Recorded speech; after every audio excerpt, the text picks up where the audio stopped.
warahmatullahi wabarakatuh. Ada banyak jenis puasa-puasa sunnah ini. Yang pertama, puasa sunnah di bulan Muharram.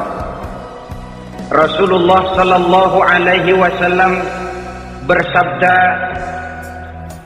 "Afdhalus siyami ba'da Ramadan syahrullahil Muharram, wa afdhalus salati ba'dal fariḍah salatul lail." Diriwayatkan oleh Muslim dari Abi Hurairah.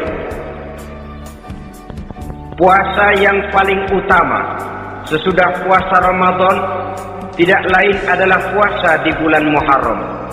Dan solat yang paling afdal sesudah solat yang wajib adalah solat pada sepertiga malam yang akhir.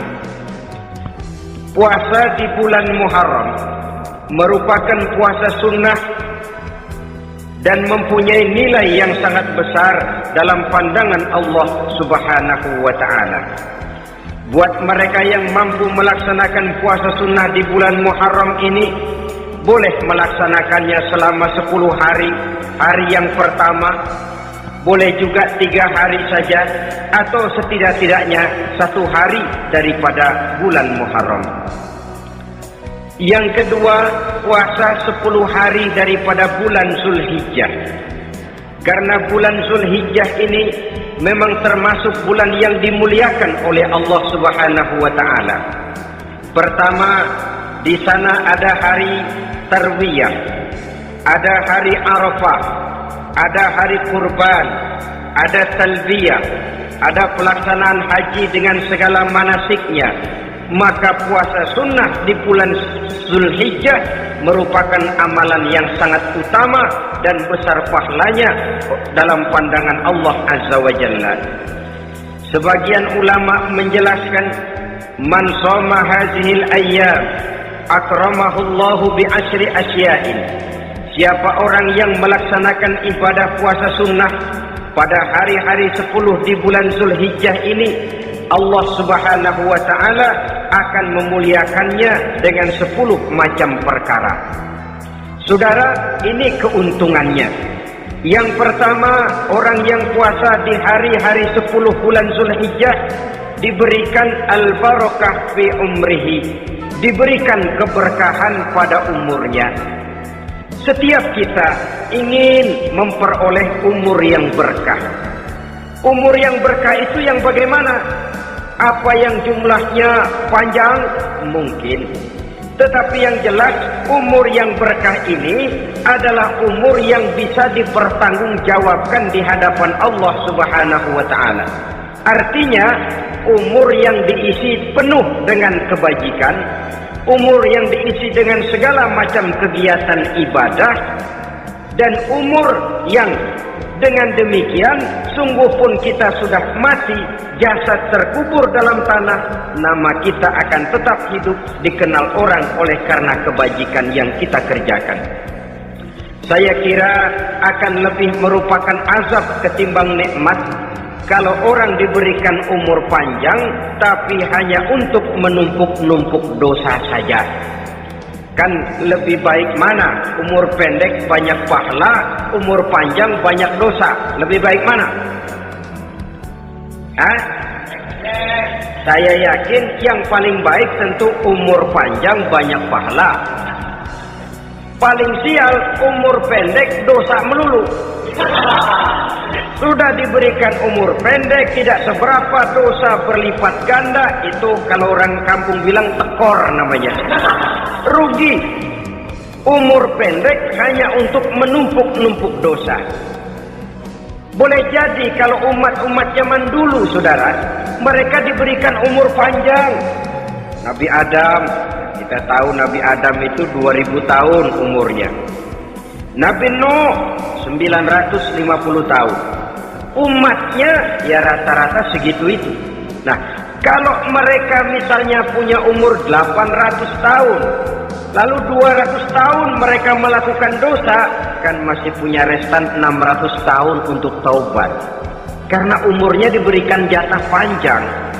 Kita ini oleh Allah Subhanahu wa ta'ala, umat Nabi Muhammad ini umurnya pendek-pendek. Kalau nyontoh Nabi 63 tahun saja. Kalau diberikan 70 tahun umur kita sekarang, itu sudah dapat jatah lebih 7 tahun.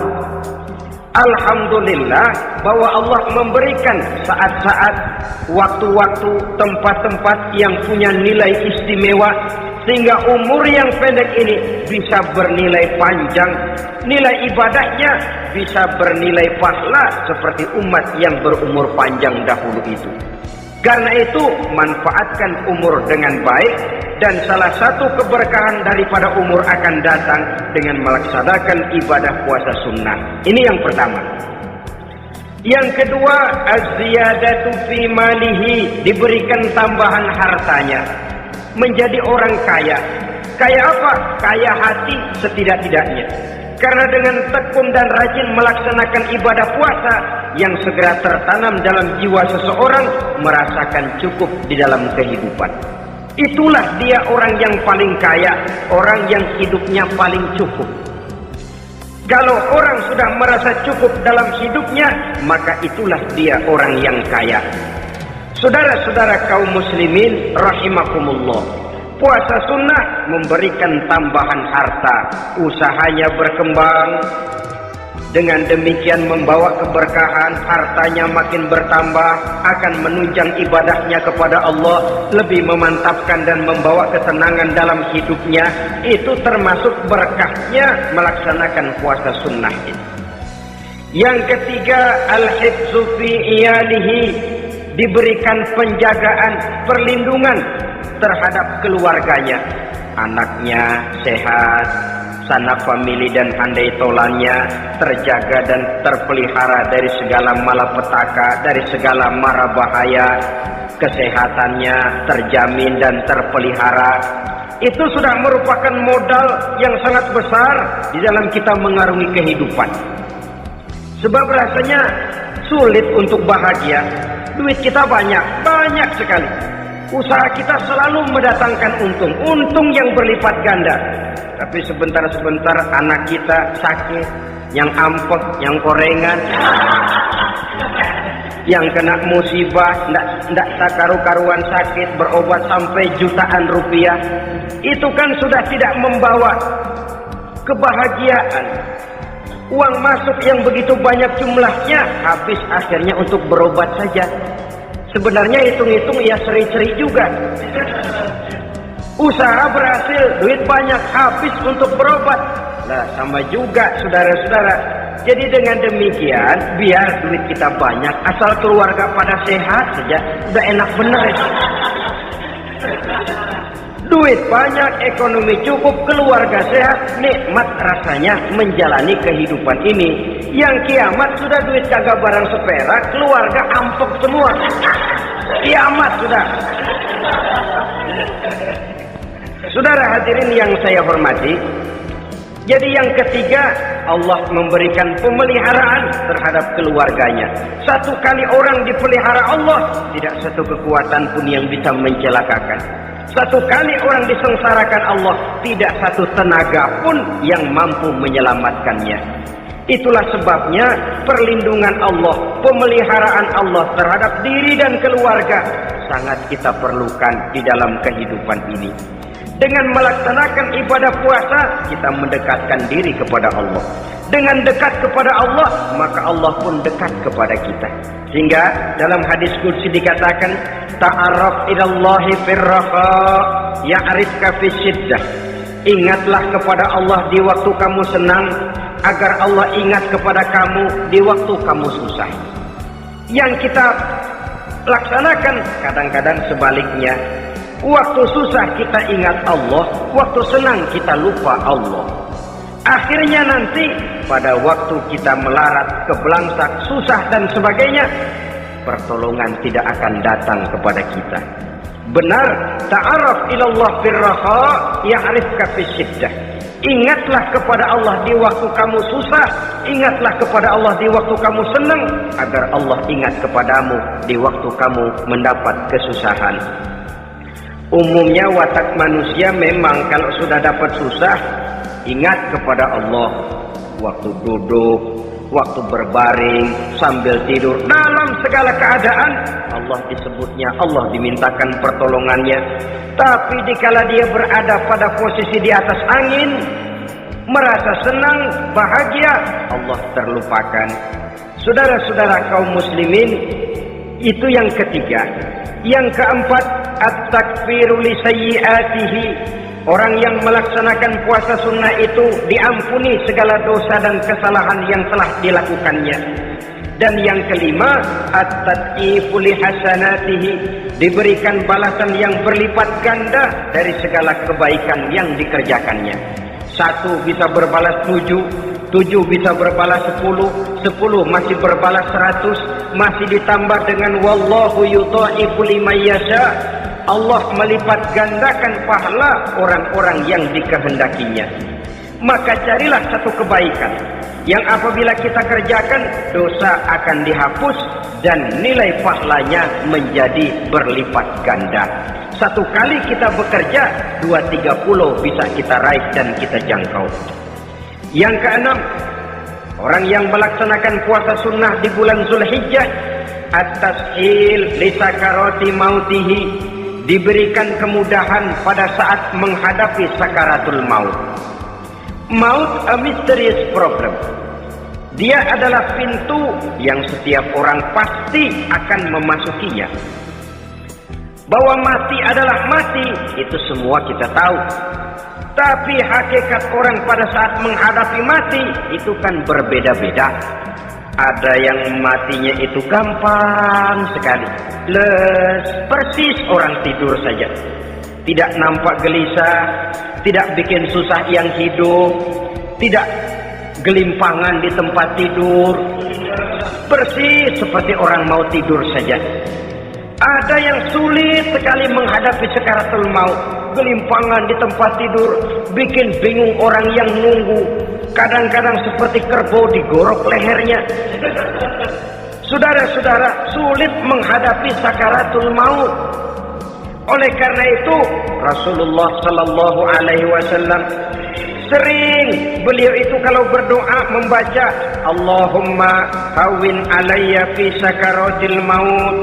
Ya Allah, mudahkan saya di dalam menghadapi sakaratul maut. Rasulullah saja, saudara, orang yang ibadahnya paling banyak, orang yang hatinya paling bersih, orang yang akhlaknya paling luhur, masih berdoa semacam ini. Mohon dimudahkan oleh Allah agar mudah menghadapi sakaratul maut. Apalagi kita, terus terang kita ini paling-paling kelas muhtalid, bangsa sama pahala mau sama dosa doyan. Lebih perlu lagi menghadapi sakaratul maut, sehingga apabila malaikat maut datang menjemput nyawa kita, dimudahkan, jangan dibikin sulit, supaya mudah. Jadilah orang baik-baik. Biasanya kalau bajingan yang mati, malaikat maut juga kali main-mainin dulu tuh orang, kutak-katik, ditakut-takutin dan segala macam. Saudara hadirin yang saya hormati, maka menghadapi sakaratul maut ini merupakan kunci. Apakah seseorang bisa husnul khatimah atau bisa su'ul khatimah? Salah satu jalan untuk memudahkan diri menghadapi sakaratul maut, melaksanakan puasa sunnah di bulan Zulhijjah ini. Yang ketujuh, ad-diya'u li zulumati qabrihi. Diberikan terang di alam kuburnya. Kubur, saudara tahu, saudara tentu sering lihat orang dimasukkan ke liang lahat, ditutup dengan papan, dinding ari kata kita di kampung, lalu diuruk lagi dengan tanah. Dalamnya liang lahat, gelapnya liang lahat, gelapnya diuruk dengan tanah, gelapnya di dalam kubur, 3 gelap yang menjadi satu. Bapak moyangnya gelap.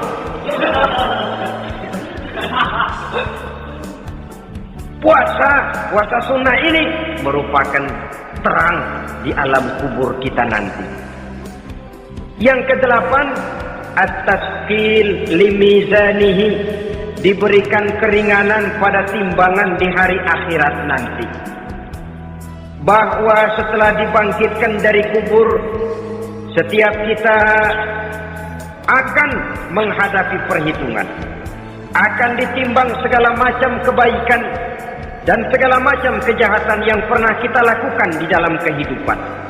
Orang yang melaksanakan ibadah puasa sunnah at-tasqilu li mizanihi, diberikan keringanan timbangan hari akhiratnya nanti. Yang kesembilan, an-najah minal bala, diberikan keselamatan dari segala macam bencana.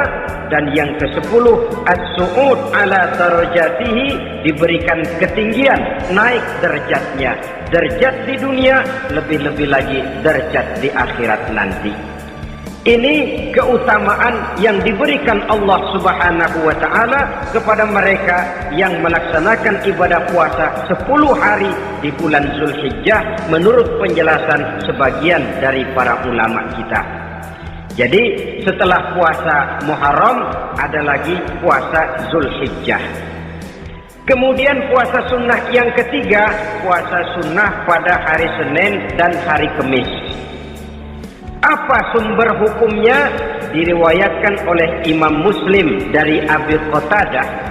Rasulullah Shallallahu Alaihi Wasallam ditanya tentang puasa pada hari Senin. Kenapa Rasul melakukan itu? Beliau menjawab, "Zalika yaumu wulidtu fihi wa yaumu bu'istu au unzila alayya fihi."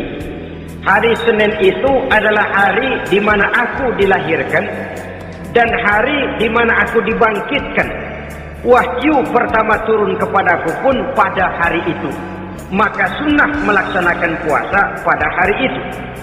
Adapun hari Kamis, ada hadis yang diriwayatkan oleh Imam Turmuzi dari Abi Hurairah, Nabi bersabda, "Tu'radul a'malu yaumul isnaini wal khamisi, wa uhibbu an yu'radu amali wa ana sha'im."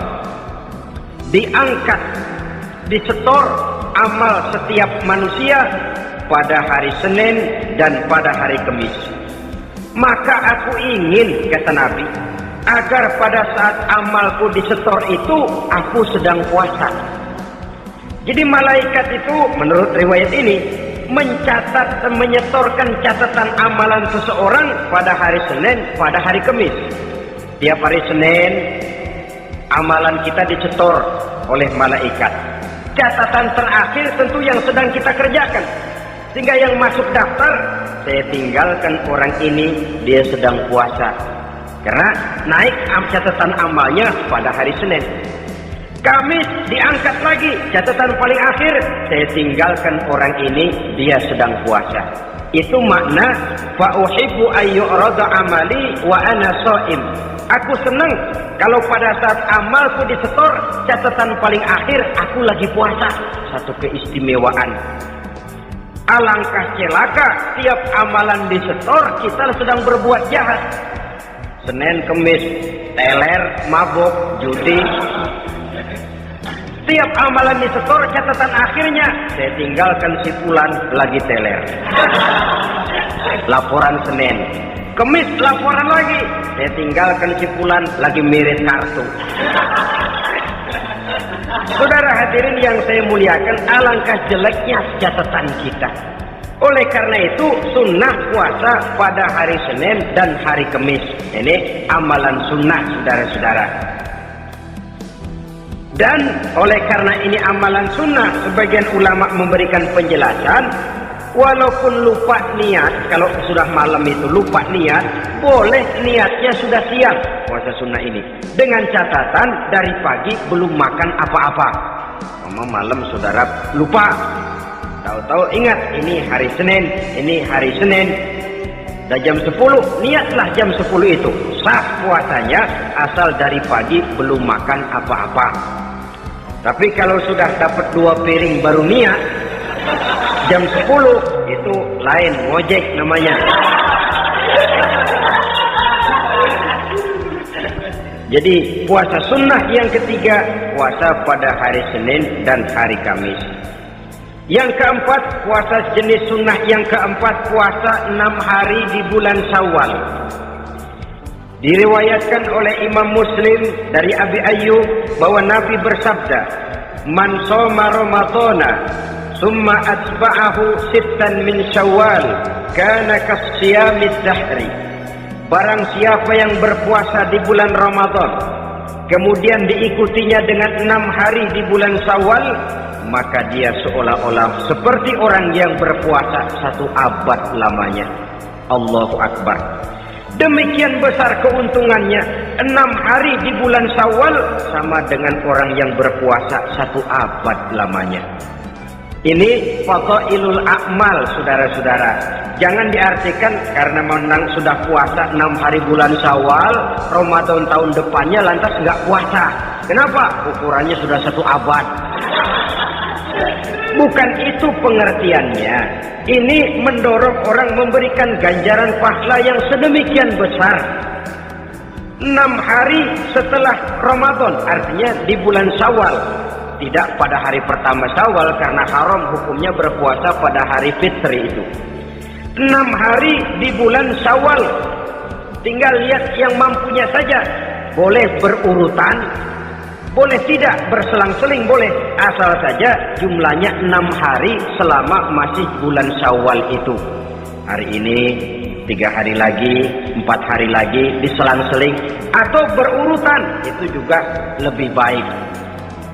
Puasa sunnah 6 hari daripada bulan Syawal. Kemudian yang kelima, puasa sunnah 3 hari pada setiap bulan. 3 hari pada setiap bulan. Diriwayatkan oleh Imam Bukhari dan Muslim dari Abi Hurairah. Abi Hurairah bercerita, "Ausani Khalili sallallahu alaihi wasallam bisalasin." Kekasih saya Rasulullah berwasiat kepada saya, memesankan benar-benar kepada saya untuk melaksanakan 3 amalan yang terpuji. Pertama, siyamu salasati ayyamin min kulli syahrin. Puasa 3 hari dalam setiap bulan. Ini wasiat yang pertama. 3 hari pada setiap bulan. Tidak peduli bulan apa saja. Dalam artian ya bulan menurut perhitungan Islam ya. Muharram, Safar, Rabiul Awal, Rabiul Tsani, Jumadal Ula, Jumadil Akhir, Rajab, Sya'ban, Ramadan, Syawal, Zulqa'dah, Zulhijjah dan selanjutnya. 3 hari pada setiap bulan. Tanggalnya tanggal berapa saja? Lebih utama pada yang disebut Yaumul Bid, yaitu hari-hari di mana bulan menunjukkan purnama. Tanggal 13, tanggal 14 dan tanggal 15 pada setiap bulannya itu disunahkan melaksanakan puasa.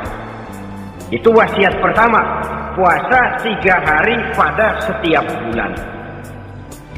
Wasiat yang kedua, waraqatai duha, melaksanakan sholat duha sekurang-kurangnya 2 rakaat.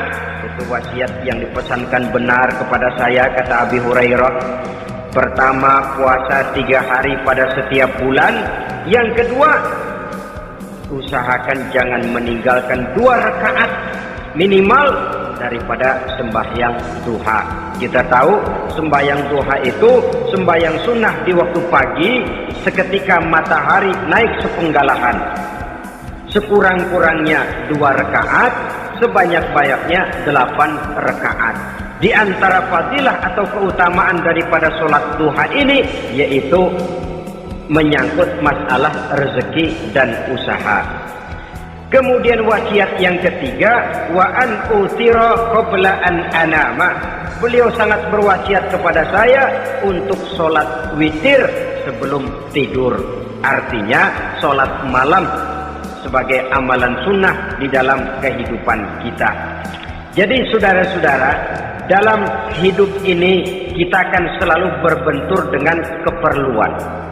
Kalau pada satu saat kita sudah sampai kepada tahap berpikir ini keperluan saya, tentu hal-hal semacam ini akan kita kerjakan. Kita belum tergerak melaksanakan ini semua oleh karena barangkali kita merasa belum memerlukannya. Karena itu, marilah kita berusaha di samping melaksanakan puasa yang wajib, juga melaksanakan puasa yang sunnah di dalam kehidupan kita. Ini jenis puasa-puasa yang sunnah. Kemudian yang kedua, ada macam puasa yang disebut puasa nazar. Hukum pelaksanaannya wajib apabila nazarnya sudah terwujud. Puasa nazar, puasa yang dikaitkan dengan suatu persoalan. Umpamanya, kalau saya lulus ujian, saya akan puasa 1 minggu lamanya. Begitu ujiannya ternyata lulus, dia wajib bayar nazarnya. Puasa 7 hari, tidak lagi sunnah, tapi wajib karena dia nazarkan. Asal saja tidak sah nazar kepada yang makruh, apalagi kepada yang haram. Umpama bahasa susah. Berhubung saya tidak ingin bicara yang susah-susah, kita bicara yang mudah-mudah saja. Maksud saya, banyak di antara kita umat Islam yang di dalam melaksanakan suatu ibadah itu hanya dengan prinsip asal sekadar gugur kewajiban saja. Akibatnya, sampai sejauh mana ibadah itu berhasil membentuk kepribadian diri kita, kita jarang mengadakan evaluasi dan penilaian. Sholat yang penting gugur kewajiban. Puasa yang penting sudah gugur kewajiban. Haji yang penting sudah gugur kewajiban. Maka jangan heran kalau itu yang jadi prinsip, ibadah lantas tidak punya dampak dalam membentuk kepribadian diri. Banyak orang yang rajin sholat tapi munkarnya jalan terus. Sampai kadang-kadang kita bingung, yang sembahyang dia, yang nyolong dia. Puasanya kelihatannya tekun, tapi tidak punya kepekaan sosial. Sama yatim piatu bersifat masa bodoh, sama fakir miskin malah gemes. Tidak lantas tumbuh kepekaan sosial, walaupun dia sudah ikut merasakan tidak enaknya lapar dan haus. Ada juga yang sudah haji 4-5 kali mondar-mandir Jakarta Mekah, tapi gaya hidupnya tetap seperti katak di kolong tempurung, picik, sempit pandangan, dangkal hati, tidak terbuka walaupun sudah melihat Islam dalam skala internasional. Yang dia lihat, yang dia saksikan, yang dia pandang, tidak sanggup menggugah dan mengubah jiwanya, tidak bisa mewarnai pandangan hidupnya. Inilah akibatnya kalau ibadah hanya dikerjakan dengan prinsip asal sekadar gugur kewajiban. Hasilnya yaitu tadi, hajinya cuma menang topi putih sama serban. Sholatnya cuma prinsip asal gugur kewajiban. Begitu juga puasanya, begitu juga zakatnya dan ibadah-ibadah lainnya. Bukan tanpa satu maksud. Jikalau Allah Subhanahu wa ta'ala memerintahkan kita melaksanakan ibadah puasa di bulan suci Ramadan, bahkan maksud itu sangat jelas nampak pada penghujung ayat yang memerintahkan kita puasa. Ya ayyuhalladzina amanu kutiba alaikumus syiyam kama kutiba alal ladzina min qablikum la'allakum tattaqun. Hai orang-orang yang beriman, diwajibkan atas kamu berpuasa sebagaimana telah diwajibkan juga kepada orang-orang yang sebelum kamu, la'allakum tattaqun, agar kamu dengan puasa itu menjadi manusia yang bertakwa kepada Allah Subhanahu wa ta'ala. Dengan kata lain, berhasil atau tidak puasa Ramadan kita ini akan nampak takwa kita meningkat atau tidak setelah kita melaksanakan ibadah puasa. Sehingga kalau orang mengatakan Ramadan itu merupakan month of training, bulan latihan, keluar latihan tentu harus semakin naik dan baik gaya kehidupan kita. Jadi tujuan utama daripada pelaksanaan ibadah puasa adalah untuk membentuk manusia yang bertakwa.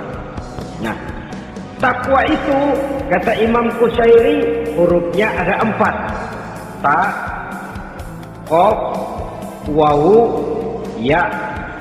Masing-masing huruf ini merupakan simbol dari pribadi orang yang bertakwa, yang dibina dan dibentuk oleh pelaksanaan puasanya.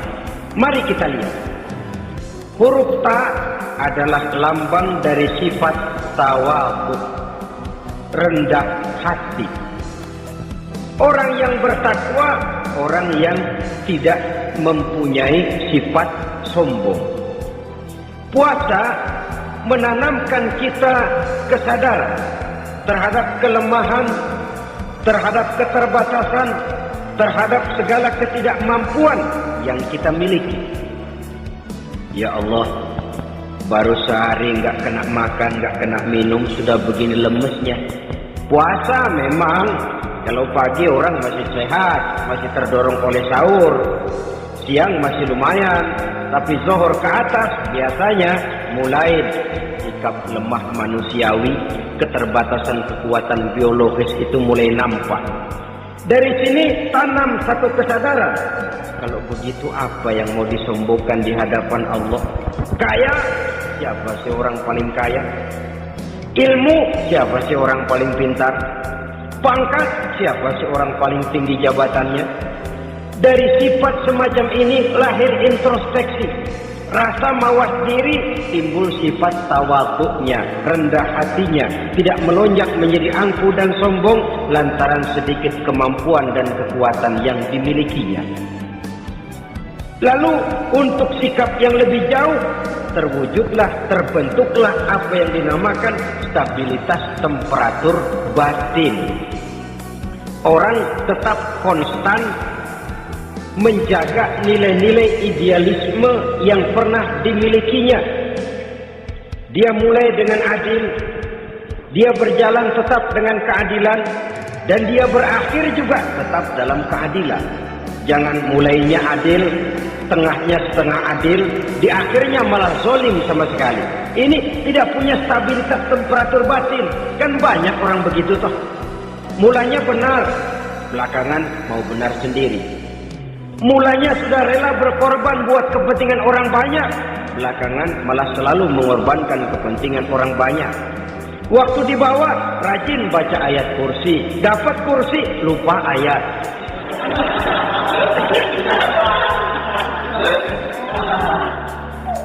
Ini cerminan dari orang yang tidak punya stabilitas temperatur batin, tertipu oleh perasaan seolah-olah situasi dan kondisi sudah serba memungkinkan, sudah serba menguntungkan.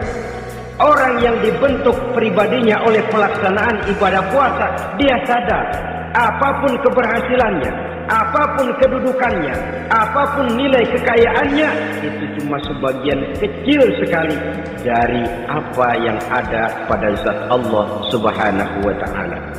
Dari sini timbul sikap rendah hati, tidak takabur, sesuai dengan namanya takabur dari kalimat takabbaro ya takabbaru, membesar-besarkan diri. Orang yang suka membesar-besarkan diri, orang yang tidak yakin bahwa dirinya orang besar, lalu dibesar-besarkan dirinya. Sebenarnya itu sudah satu sikap di mana dia tidak percaya kepada diri sendiri. Dirinya sebenarnya bukan apa-apa, cuma ingin dianggap besar, lalu dibesar-besarkan. Takabbur namanya. Puasa sekali lagi melatih kita menanamkan kesadaran akan kelemahan dan keterbatasan kita sebagai makhluk. Itu sikap tawadhu. Fir'aun, saudara tahu Fir'aun itu kan dulunya cuma raja. Lama-lama dia jadi raja, lupa diri dan lupa daratan, melonjak menjadi angkuh dan sombong sampai kepada puncak kekurang ajarannya, memproklamirkan dirinya menjadi Tuhan. Hitler juga begitu. Pendeknya orang manakala tidak ada kesadaran tentang dari mana segalanya berasal dan kemana segalanya akan kembali, dia mudah out of control. Kalau sudah out of control, maka dia akan melakukan perbuatan yang melampaui batas. Itu yang pertama. Jadi orang takwa, orang yang rendah hati, salah satu tujuan daripada pelaksanaan ibadah puasa menanamkan sikap rendah hati. Dari sikap rendah hati ini yang timbul lalu apa? Kepekaan sosial. Kalau saya puasa, saya sudah merasakan bagaimana tidak enaknya lapar. Saya sudah merasakan bagaimana tidak enaknya haus. Tapi bagaimanapun, saya lapar cuma sebentar, saya haus cuma sebentar. Selesai maghrib, lapar saya hilang, haus saya hilang. Bagaimana yatim piatu, orang-orang tua jompo yang perlu santunan, orang-orang miskin yang terkapar di kolong-kolong jembatan, yang tiap hari merasakan perasaan seperti ini, tanpa tahu kapan hidup dan nasibnya akan berubah. Tidur beratapkan langit, berselimut koran. Kalau demikian, saya ini beruntung. Kalau demikian, apa yang bisa saya lakukan untuk mereka? Kepekaan sosial ini lalu timbul dalam apa yang orang sekarang namakan solidaritas, kesetiakawanan sosial. Hidup tidak hanya untuk kepentingan diri dan perutnya sendiri saja, tapi mau menolong, mau membantu orang yang memang memerlukan bantuan dan pertolongan itu sendiri. Jangan setelah tahu lapar tidak enak, haus tidak enak, tapi kita tidak mau tenggang rasa, tidak mau timbang rasa. Begini loh tidak enaknya lapar, begini loh tidak enaknya haus. Ini terjadi pada diri saya. Saya masih mampu, masih berbuka puasa. Bagaimana yang tiap hari merasakan seperti ini? Tidak Ramadan, tidak Syawal, tidak Zulqa'dah, tidak Zulhijjah, selalu kelaparan dan kehausan. Dari sana timbul kepekaan sosial. Lalu lahirlah sikap pemurah, dermawan, mau menoleh ke kiri dan ke kanan. Bahkan Al-Quran itu sampai mengancam betul. Ara'aita allazi yukadzibu bid-din fadzalika allazi yad'ul yatim wa la yahuddu ala ta'amil miskin. Tahukah kamu siapa orang yang mendustakan agama? Beragama tapi mendustakan agama. Islam katanya tapi mendustakan Islam. Salat dia tapi mendustakan salat. Puasa dia tapi mendustakan puasa. Siapa mereka itu? Fadzalikal ladzi yad'ul yatim. Merekalah orang-orang yang meninggalkan anak-anak yatim. Wala yahuddu ala ta'amil miskin, dan tidak pernah memberi pertolongan, tidak memerintahkan memberi makan kepada fakir miskin, walaupun dia berada pada posisi dan kondisi yang memang dia mampu. Nah, kalau dia tidak mampu itu lain soal. Dia mampu, dia tahu, dan dia diam saja. Itu termasuk yukadzibu biddin, orang-orang yang mendustakan agama. Berlindung kita kepada Allah, jangan sampai termasuk ke dalam kelompok itu. Yang kedua, saudara, huruf takwa itu qaf. Qaf adalah lambang dari sifat qanaah. Qanaah artinya merasa cukup. Puasa melatih kita untuk bersikap cukup dalam hidup. Kalau kita perturutkan menjelang saat berbuka, menunggu waktu berbuka, istilah orang di Jawa Barat ngabuburit katanya, kita menunggu saat berbuka, segalanya saja ingin kita beli, segalanya saja ingin kita minum, semuanya saja ingin kita makan. Sebab nafsu sudah begitu berupa, perut sudah sedemikian lapar, kerongkongan sudah sedemikian haus, rasanya semuanya saja ingin kita telan. Tapi tahukah kita bahwa setelah maghrib berbunyi, berapa banyak yang kita makan, berapa banyak yang kita minum? Sesuaikah dengan keinginan kita tadi siang? Tadi siang semuanya ingin kita makan, tadi siang semuanya ingin kita minum. Setelah berbuka, berapa banyak yang kita makan, berapa banyak yang kita minum? Itulah kehidupan. Segalanya ingin kita kuasai, segalanya ingin kita punyai, tapi berapa sih yang benar-benar kita perlukan? Maka orang kaya hakikatnya adalah orang yang hidupnya cukup. Orang miskin hakikatnya adalah orang yang selalu merasa kurang.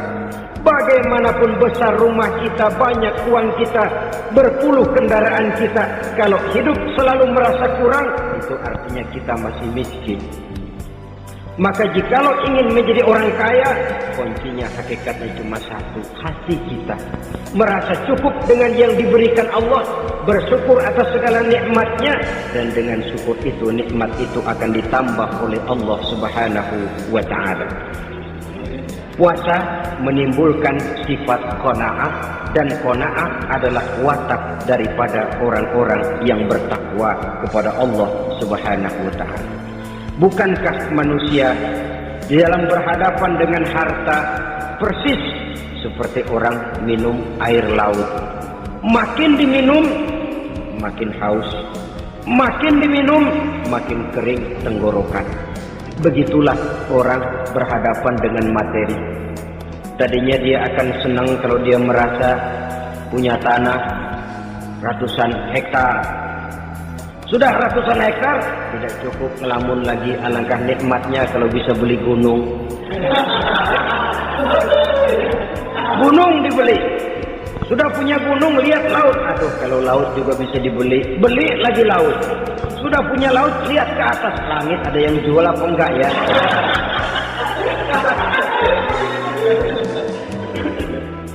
Seperti orang berhadapan dengan air laut yang makin diminum makin membuat kita haus dan makin kering tenggorokan ini.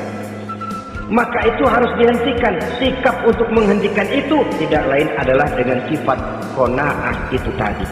Merasa cukup dengan apa yang diberikan Allah, mensyukuri nikmatnya. Itu yang kedua. Yang ketiga, pada kalimat takwa ada huruf wawu. Wawu adalah simbol dari sifat wara dengan ain.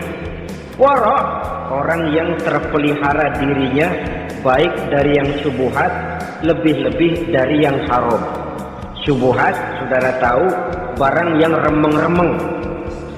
Tapi sungguh pun remeng-remeng, kira-kira persentasenya 70-30. 70% haram, 30% kemungkinan halalnya. Maka yang syubhat lebih baik dijauhi daripada diambil.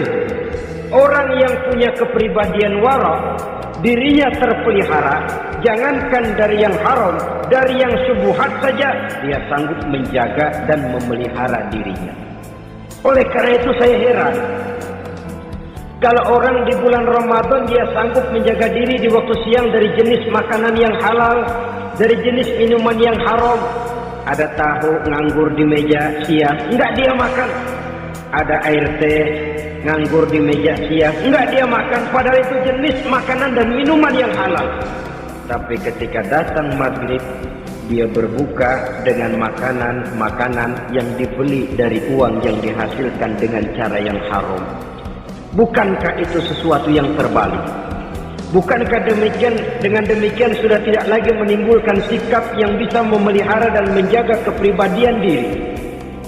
Orang yang membiasakan diri terpelihara dari yang syubhat apalagi yang haram, maka baik yang dipakainya, yang diminumnya, yang dimakannya terdirilah dari barang-barang yang baik yang dihalalkan oleh agama. Wara. Kemudian yang keempat, pada huruf kalimat takwa ada huruf yakin. Huruf ya, simbol dari sifat yakin. Orang yang puasa dibentuk kepribadiannya mempunyai satu keyakinan yang tangguh. Dan keyakinan adalah ciri daripada orang yang takwa. Kita lihat, yang dipanggil melaksanakan ibadah puasa ini kan iman. Karena memang sulit untuk melaksanakan puasa kalau tidak iman yang jadi dasar. Setidaknya seperti sudah pernah saya sampaikan, ibadah puasa ini memang sulit terkena penyakit show. Kalau kita sholat barangkali terangsang karena kelihatan orang lain. Kalau kita pergi haji mungkin jadi sugesti karena orang banyak tahu. Kalau kita bayar zakat mungkin kita jadi terangsang karena banyak orang lihat. Tapi kalau sudah puasa, puasa itu kan yang tahu cuma kita dan Allah saja. Ya, kita sholat, orang lain lihat, kita jadi rada semangat. Kita pergi haji, orang lain banyak ngantar, kita semangat. Kita bayar zakat, orang lain banyak saksikan, kita bersemangat. Tapi kita puasa, siapa yang mau nyaksiin kita puasa? Siapa yang mau memuji kita puasa? Siapa yang mau menyanjung kita puasa? Itu cuma urusan kita dan Allah saja. Oleh karenanya, dasar daripada pelaksanaan ibadah yang satu ini tidak lain keyakinan. Karena keyakinan yang jadi dasar, biar lapar melilit perut, biar haus mencekik tenggorokan, segalanya jadi terasa indah dan nikmat. Untuk satu keyakinan, penderitaan akan merupakan kenikmatan. Tidak ada kerja yang lebih indah selain kerja yang didasarkan kepada satu keyakinan bahwa yang kita kerjakan itu adalah sesuatu yang benar. Dalam hal ini, sesuatu yang diperintahkan oleh Allah Subhanahu wa Ta'ala kepada kita. Saudara-saudara kaum muslimin rahimakumullah, demikianlah titik evaluasi kita.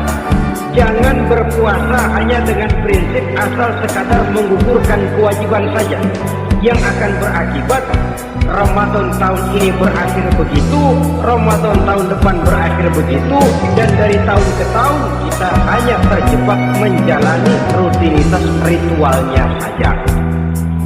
Bahkan kadang-kadang yang nyata betul, Nabi menganjurkan tingkatkan ibadah pada 10 hari yang akhir di bulan Ramadan, tanggal 20 sampai akhir Ramadan. Yang kita praktekkan malah kegiatan ibadah kita justru menurun pada 20 Ramadan yang akhir. Coba lihat 20 Ramadan ke atas, itu pasukan tarawih paling kelas 60-70 tahun ke atas. Kemana yang lain sudah berpikir menghadapi lebaran, berpikir pulang mudik, berpikir macam-macam. Akibatnya konsentrasi ibadah lalu buyar. Dianjurkan Rasul tingkatkan ibadah pada 10 hari yang terakhir. Kita malah makin ke akhir makin lancip.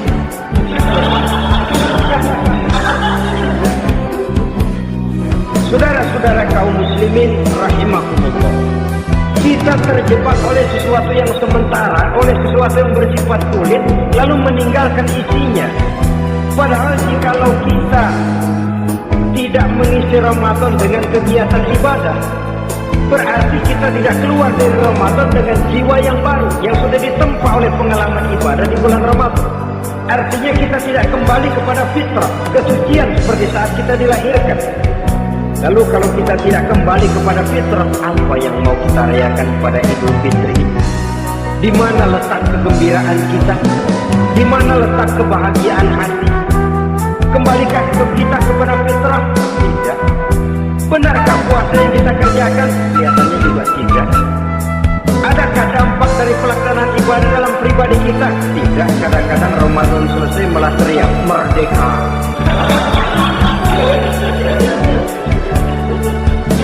Kalau tadinya Ramadan dia merasa terhalang, mau keluar siang, mau makan siang bulan puasa, mau minum siang bulan puasa, mau gandengan bulan puasa. Ramadan selesai, kibarin bendera teriak merdeka, lalu kembali merajalela. Saudara-saudara, dampaknya tidak akan kelihatan. Padahal puasa yang baik, la'allakum tattaqun, membentuk manusia yang bertakwa kepada Allah Azza wa Jalla. Nah, sekarang apa kemudahan dan keistimewaan yang akan diberikan Allah kepada mereka yang sampai kepada tingkat takwa ini? Al-Quran menjelaskan, pertama, wa may yattaqillaha yaj'al lahu makhraja. Barang siapa yang bertakwa kepada Allah Subhanahu wa Ta'ala, maka dia akan diberikan makhraja. Makhraja itu jalan keluar dari segala macam kesulitan. Jalan keluarnya ada saja. Menurut ukuran kemampuan dia tidak mungkin, mustahil, tidak bisa, mana mungkin. Tapi pada waktunya ada saja jalan keluarnya. Termasuk jenis yang yaj'al lahu makhraja. Orang yang bertakwa kepada Allah selalu diberikan jalan keluar dari segala kesulitan yang dihadapinya. Siapa sih orangnya yang tidak pernah sulit dalam hidup ini? Siapa orang yang tidak pernah mengalami kesulitan? Tapi kadang orang menilai, biasanya hidupnya enak aja ya, kayaknya gak pernah mengalami kesulitan. Sebenarnya bukan tidak pernah mengalami kesulitan, Allah selalu memberikan jalan keluar dari segala kesulitan yang dihadapinya. Nah, kalau Allah yang memberikan jalan keluar, itu sangat sangat mudah sekali. Orang yang bertakwa berikan jalan keluar dari segala macam kesulitan. Satu. Yang kedua, wa yarzuqhu min haitsu la yahtasib. Dia akan diberikan rezeki oleh Allah dengan jalan yang tidak disangka-sangka. Rezekinya datang dengan cara yang tidak disangka-sangka. Gajinya mungkin kecil, tapi penghasilannya gede. Kan itu yang penting.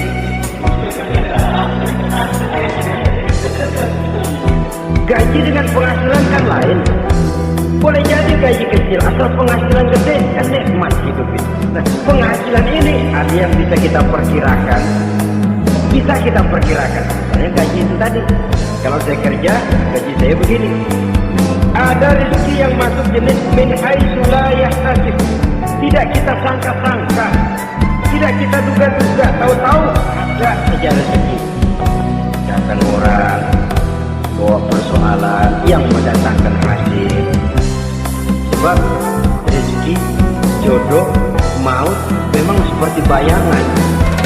Kita uber-uber dia lari, kita diam dia diam. Kan ngebos ini. Bayang-bayang itu begitu, kita kejar dia lari. Rezeki juga begitu. Kita diam dia diam. Setengah mati yang namanya rezeki kita cari, kita uber. Ngobek sampai ratusan bohong kita kerjain.